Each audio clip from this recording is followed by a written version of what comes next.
You can come in. Come on. Okay, You're fine. okay. Zeke want to say what's up. He's stuck in the house too. His quarantine life is. He want to say what's up. He's fine. You're on it? Yeah. How's everybody doing? Good evening.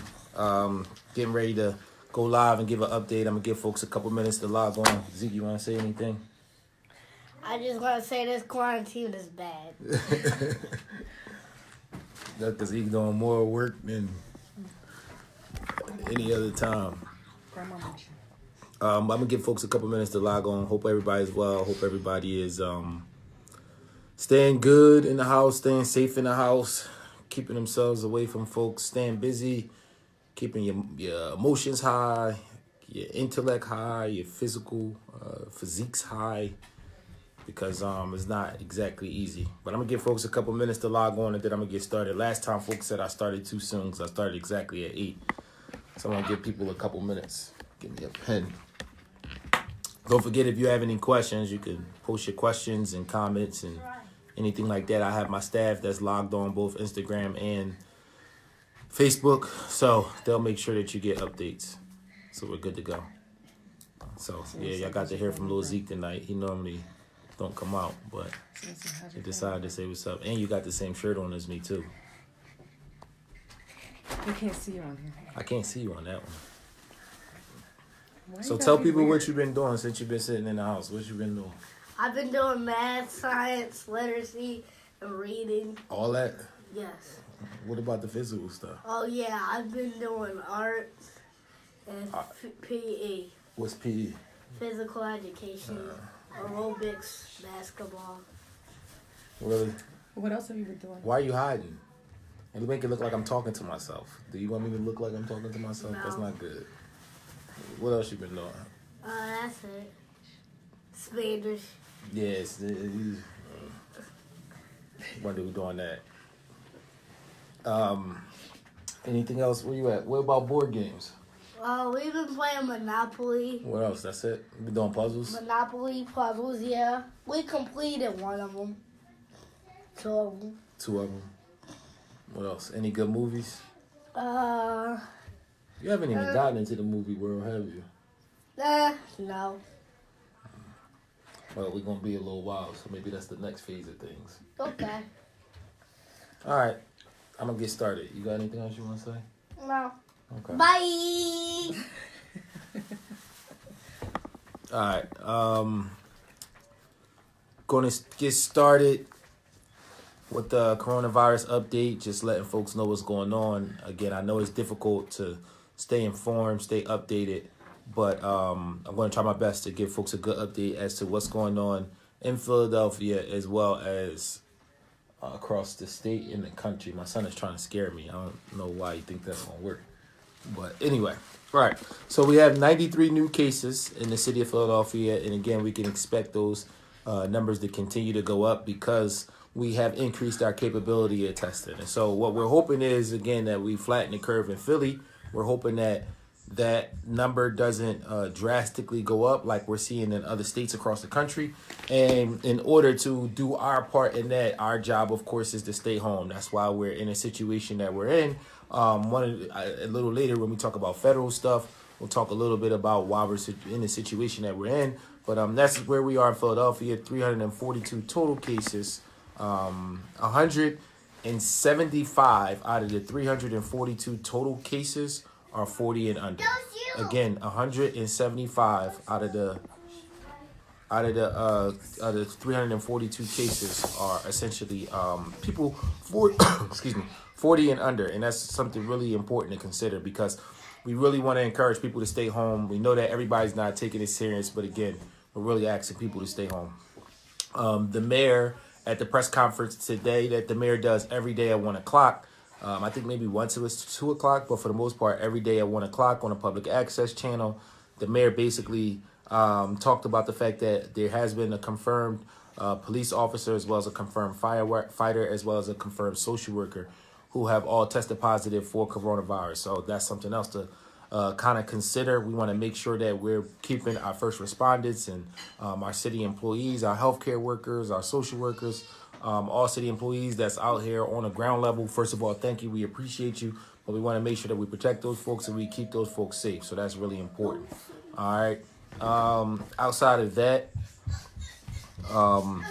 we are asking people to donate stuff. So if you visit the city website, phila.gov, you'll see a platform and an opportunity for people to essentially donate what might be needed to help support those healthcare workers. There also, I know a lot of people are going to stores trying to buy a whole lot of stuff. People do not have to worry about us running out of supplies. Like, that's really not going to be a thing as far as like running out of food and things like that at the supermarket. Like, we don't have to worry about that. Because those grocery stores, again, if you see grocery stores and there's a lot of empty shelves, it's because the people decided to just buy in bulk. And for the most part, I understand on one level where you are buying in bulk because you're going to be in the house for another week, two, often probably longer than that, honestly. But at the same, it's okay. All right, cool. It was reconnected on the Facebook side. Internet issue. I know there's been a lot of dialogue around what's going on in the prisons and the possibility of looking at releasing folks. I'm not going to say too much about that. Just know that there are people who are having those proper conversations. The advocacy does exist, and we are looking to do what we can to essentially put ourselves in a position where we are protecting everybody, but also thinking about our correctional officers, our healthcare workers, food workers, all the folks who are working in the prison, as well as the prisoners too. So that is a conversation that's taking place. People are being active in that area, and that's really all I'm going to say about that particular area. If you notice on my Facebook post, I don't think I did on Instagram, but on my Facebook post, I actually put a story up about law in Philadelphia and criminal activity. When this first started, I told folks, don't believe everything you're hearing and seeing on social media because that's not necessarily the case. I really talked to folks about recognizing the fact that because activity is low in the city of Philadelphia, that makes it easier to have surveillance across the city. Like I said before, we have over 700 cameras all across the city of Philadelphia that's monitoring and watching the city in different sections at any given time. With more people in the house and with there being less activity, you're more likely to get caught when you commit some type of criminal activity. So there isn't a purge, purge happening. That's not what's happening. For the most part, we have way more good reports about people donating food and collecting different goods that folks need, doing deliveries for people who can't get out the house.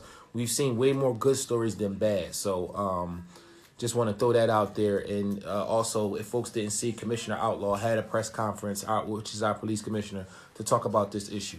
The election, as far as the primary, has been moved back to April 6th. So that has been moved back to June 2nd.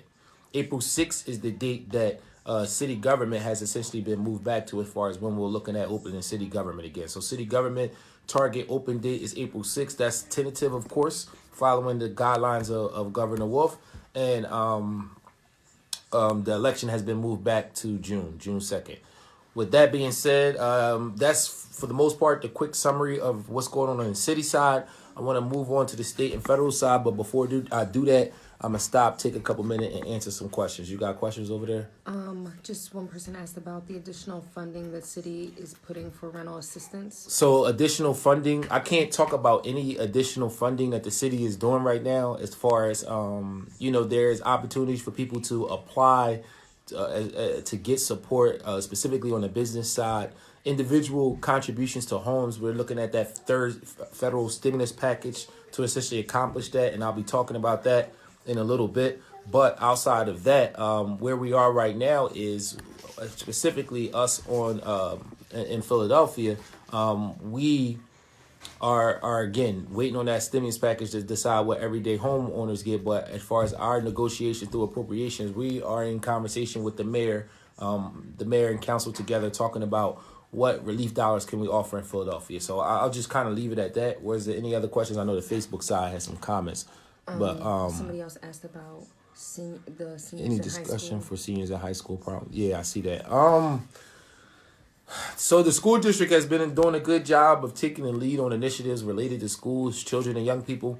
if you have ideas on what prom can look like and things like that, please let me know. I know I'm going to be innovative in different initiatives that I put together for seniors just to try to fill gaps. But what I'm trying to do, can't speak for everybody, but what I'm trying to do is work with the school district led by Dr. Height, as well as who I work with, who's Hania Sharp. She's phenomenal. Try to work with them to essentially have a coordinated effort. So I want to wait to see what they're doing. I know that they have a lot on their plate right now as it relates to activities that young people could participate in while they're home, specifically academic related activities, and their hands are full. So, as it relates to graduation, prom, things like that, we don't know how bad this is yet. And again, I'm going to transition into the federal side in a minute, but because we don't know how bad this is yet, we can't make long-term decisions that impact how things are going to happen in the next couple months. We have to focus on what's happening right now because, again, this is something that we've never seen in our lifetime or in recent history. So we really have to focus on it right now. We're trying our best to advocate and take care of all citizens. And when it comes to seniors, I worry more about the SAT and the opportunity to apply to college and college preparation stuff. More than the prom and graduation, that's but we're thinking about all that, the entire body of work. With that being said, if there's no more questions on the Facebook side, There was, but Dan's here. okay, thanks, Dan. Appreciate you answering those questions. All right, I'll jump into the federal stuff. Appreciate my staff being there to answer questions. So I talked about our state-led initiatives, specifically coming from Governor Wolf and his administration, talking about moving everything back to April 6th and that being the next date that we look at to possibly assess where we are and to see what decisions we need to make, not just for schools, but government agencies. And then that stuff would trickle down to businesses and different entities and things of that capacity. I know a lot of folks are talking about the federal stimulus package, specifically thinking about the check that comes into your pocket. First and foremost, again, these are negotiations that's happening in the legislative branch right now. And I said in my post earlier, and if you see my post from earlier, there have been a lot of different countries that's been hit with the coronavirus, just like we have in the United States. And if you look at different things, different innovative things that other countries have done, and if it's a staff member there, if you guys can post that in the comments for me, just look at the innovative things that other countries have done as far as providing health insurance, as far as making testing accessible and available, as far as support that they provided for healthcare workers. These are all areas that we failed at. And the truth is that we failed in these areas because we've decided to act too late. I need people to understand that the reason we're home right now, right? The reason that our healthcare workers who are on the front line, who are fighting for all of us, are in the situation that we're in is because we acted too late. Our hospitals all across the country, not in every state and in every city, but from Los Angeles to Washington to New York, they're saying that they are not equipped to handle a disease that is impacting people the way the coronavirus is. And so that's the biggest issue that we have. And right now, what we're asking for is a third stimulus package that will provide some level of federal relief to businesses, to airlines, to airport workers, to the average everyday citizen. But there's some loopholes in it that makes me a little skeptical about it. Again, I'm not on the federal level as far as being an elected official, so I can't necessarily negotiate with the executive branch or with other members of Congress or other members of Senate if I was a U.S. Senator to say what should happen or what shouldn't. I know that in Philadelphia we have members of Congress, Brendan Boyle, Dwight Evans, and Mary Gay Scanlon, and I've had a conversation with either them or their office over the past week, and I've been advocating for a lot of the same things that I know they're advocating for as far as making sure dollars and relief come to everyday citizens, making sure that businesses, if they do get support, that there's guarantees that's in place for the worker. So, I mean, and even more, all these things matter. But the package that we see right now, it doesn't protect everybody. And what we have to think about is the 1099 employees. We have to think about folks who are entrepreneurs. We have to think about folks who are in the gig economy. We have to think about folks who, honestly, a lot of folks who make their money through athletics and through innovative ways that's not your traditional, I have an employer-employee relationship. And prior to the coronavirus hitting the way it has hit, we knew that our economy was changing. We knew that we had an economy that has evolved into people not just having your typical 9 to 5. And if you look at the requirements that are in the stimulus package, not only are a lot of people going to be left out, a lot of people are going to put themselves in a position where they're going to think that it might be enough money, at least for the initial phase. But the key is this: we don't know how long this is going to last. So I know folks need relief, and I do think that it's important that we put those dollars in the pockets of average, everyday Americans. Again, I commend the Democrats who kind of stood on the line and said that they would not sign any stimulus package that didn't ensure that the poorest people in this country are folks who are definitely getting a check. So I commend folks for that. But again, I think that we could do a lot more. I think we can be a lot more aggressive as it relates to making sure dollars go into the pockets of average, everyday Americans. Support goes to small businesses, folks in the gig economy. And think about, when we say the gig economy, think about an Uber driver. It's a lot of different employment opportunities that are out there for people who now are putting themselves in a position where they're suffering. And we have to think about everybody. Outside of that, I talked a little bit about tomorrow. Tomorrow we will have council session. We will be voting on $85 million in emergency money that we want to make available to the managing director's office to give them an opportunity to fight this coronavirus more on a local level. Outside of that, folks are staying home, and I know that's why I'm trying to come live to people to give them accurate information in their living room. Oh, poor connection, I'm sorry. It's fine on Facebook, it was Instagram. So, that's why I'm doing this. If you know me, you know this is not my most comfortable thing, but I do it because I know it's important that people get this information. I want to encourage people to stay home, and because you're forced to stay home, I want to try to bring this information to you in your living room. Not sure what folks are doing since they've been home, but what we have asked people to do is to provide, new hobbies that you picked up, films that you watch, and most importantly, issues that Philadelphians are facing. We're talking to people in all different industries, from folks who own barbershops to folks who own restaurants to folks who've been laid off from different employment situations. We only know what you tell us, and we can only fight for the information that's been given to us. So if folks aren't telling us what's going on, if you don't tell us how you're suffering, if you don't tell us the hobbies that you picked up or the resources that sorry, poor connection again. The resources that are available out there for people. If you don't tell us that, it'll be difficult for us to make that information transparent to people who might need those resources, and it will be difficult for us to fight for the people who are in need that we as government can essentially look out for. You got a question for me? Question is, somebody else gave some information on a food thing. Okay, yep, and it's a number of different food sites all across the city of Philadelphia that's giving out free meals. We know that that's definitely a thing. I'm sorry, City. Yep. And so if somebody put that in the comments, thank you. We appreciate the resources. And again, number of different food venues and locations that's giving out free stuff all across the city. And I know my team will put that in the comments so people know where you can get free meals at in the city of Philadelphia. You had a question? What advice for parents of teenagers who are struggling with social distancing? Yeah, I know teenagers are struggling. So my staff and I, we were in a group text trying to brainstorm what to do specifically for that demographic, because we were thinking about the fact that Martin Luther King Drive has been opened up for people to be able to go down there in a bike ride and a jog and things like that. And, a lot of our kids can't get the Martin Luther King Drive. That's not accessible. So just thinking about that same thing, I know for us, one of the things that we're telling athletes to do, if you are a basketball player, football player, anything like that, if you consider yourself an athlete, the most important thing for any athlete is your body. So this is a great opportunity for young people to work on their body. It's push-ups, sit-ups, calf raises. If you're a basketball player, you could do plenty of ball handling drills. You can work on your form and your jump shot. You can work on your defensive stance. You work on finishing with both of your hands. There's so many different things you can do as far as building your skill in your body, depending on what sports you play. If you're a baseball player, it's a great opportunity to work on your swing. It's a great opportunity to work on your throwing arm, your target. These are all things that you can work on by yourself. If you're a football player, again, great opportunity to work on your body, work on your footwork, your foot speed. It's again in film is very important. If you're a student athlete and you take the student part serious, then part of being a student of the game is to study the game. You learn from participating, but you also learn from watching too.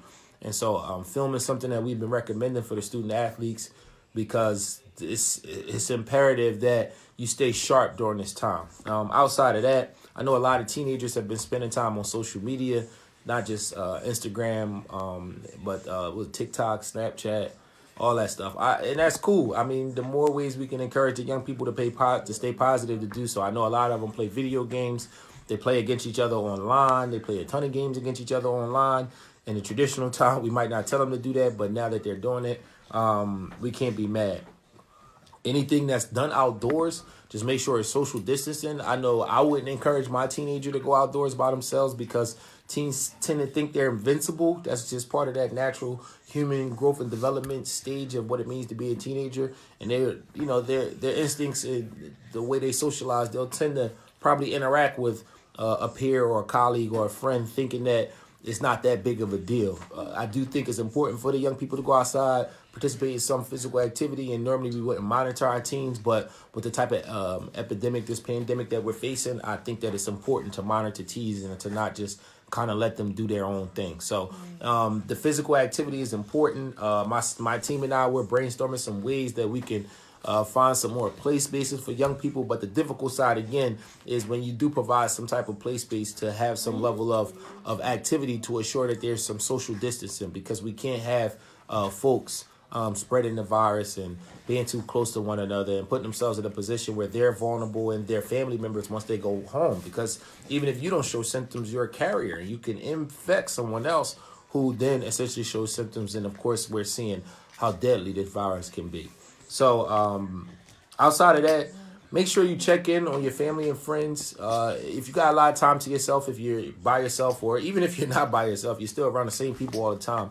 Take some time to send some texts, check on family and friends, call your neighbors, set up different watch groups, set up different opportunities for people to do Zoom calls and things of that capacity. But this is also a good opportunity to be innovative and creative in how we choose to interact with people. But take some time to shoot people a text, check up on them, see how they're doing financially, see how they're doing emotionally, see how they're doing spiritually. All that stuff matters. And it's important that if we're going to get through this, we're going to have to do it together. Outside of that, I think that's pretty much everything on my end. I'll try to come back and give you another update. Zeke is looking at me like I forgot something. You feel like I forgot something? He said no. So I think that's it.